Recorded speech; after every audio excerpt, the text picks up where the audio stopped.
Lionel মেসির সঙ্গে প্রতারণা করেছে আর্জেন্টিনা। বিশ্বকাপ ফাইনাল ম্যাচের শেষ বাঁশি বাজার সঙ্গে সঙ্গেই স্পেনের দর্শক ও খেলোয়াড়দের উচ্ছ্বাসে যখন মেতে উঠেছিল সমস্ত বিশ্ব, ঠিক তখনই বিপরীত এক দৃশ্য দেখা দিল লিওনেল মেসির মুখে। গ্যালারি থেকে হাজারো আর্জেন্টাইন সমর্থক মেসির নাম ধরে গান গাইলেও ৩৯ বছর বয়সী এই কিংবদন্তিকে দেখা যায় প্রচণ্ড নীরব, বিষণ্ণ ও আবেগাক্রান্ত।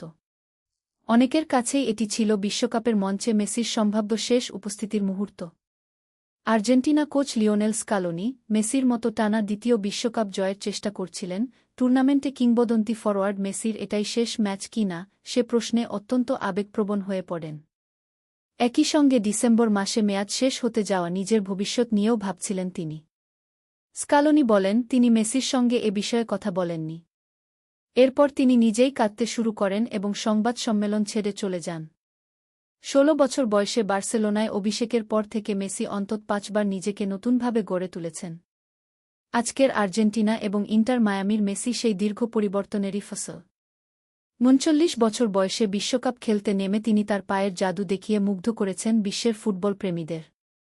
গতরাতে ফাইনালে মেসির অবিস্মরণীয় বিশ্বকাপ যুগের অবসান ঘটে। তার পক্ষে আগামী ২০৩০ সালের বিশ্বকাপ খেলা অসম্ভব। সেই পর্যন্ত ফিটনেস ধরে রেখে পারফর্ম করে যাওয়া মোটেও সহজ নয়।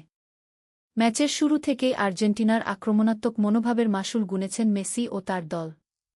ফল হিসেবে শিরোপা ছাড়াই বিশ্বমঞ্চে নিজের সম্ভাব্য শেষ ম্যাচটি খেলেছেন আর্জেন্টাইন মহানায়ক।